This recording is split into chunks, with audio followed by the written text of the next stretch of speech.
Well, partly out of boredom and partly to help out my buddy Stutterin' Bob, who's got a good YouTube channel with political comment, by the way. 4-stroke exhaust systems. Now, in a 4-stroke exhaust, each cylinder's physical exhaust pulse helps scavenge the next one, helps pull it out the pipe. It's momentum, think of it that way. In a car or a pickup truck, it's all about torque, not horsepower.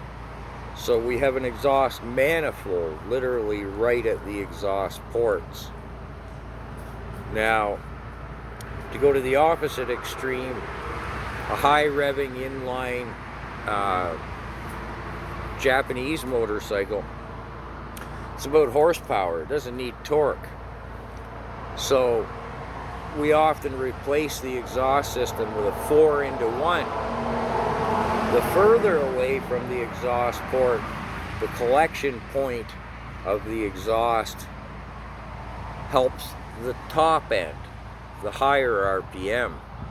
Remember, unless we increase displacement, we can only borrow power and move it around. A 4-into-1 exhaust, in essence, steals power from the bottom end and puts it up in the top. Think back to the older V8s, American-made cars. They'd put a header on them, so the collection point would be quite a ways away from what was previously the manifold. So that's your basics. So now we move to a Harley, and before I forget, well, I don't think I will forget. The Harley 2-into-whatever system has a crossover from the factory right just under the carburetor and the air filter and stuff, because they're a slow revving bottom end motor. They just won't wind up. Perhaps I'll come to that in the summation or in another video. A lot of guys will put a 2-into-2 exhaust system, removing that crossover, because they really like that distinctive Harley potato sound. And to put the 2-into-2 really acoustically defines that.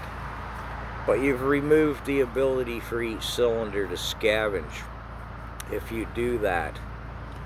Now, if you have a heavy bike, a dresser, you want to keep your crossover as close to the engine as you can, because it needs the torque to pull that weight.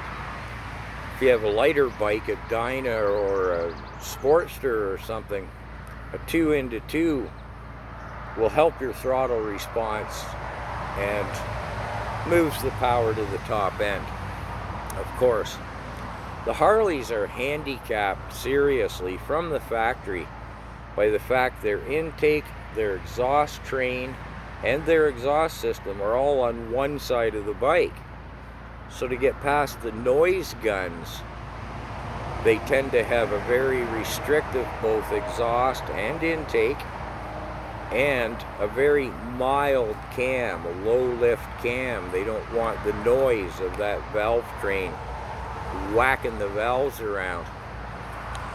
So if you're interested in increasing the performance of your Harley, bear these things in mind. What is your end objective? Nowadays, the dyno really takes the argument out of things, and it has for, 15 years or more now.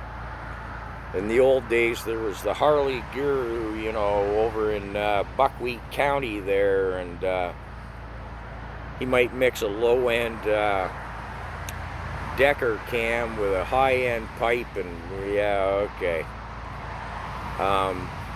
Now, fuel injection today is a different matter than the carburetors, but still, to wake your bike up, so to speak, you're going to, at the bare minimum, lessen the restriction on the intake for your flowing filter, if nothing else, and an exhaust system. Again, whatever your objectives are. So I'll leave this video here, and I'll just make another one about the Harley RPM.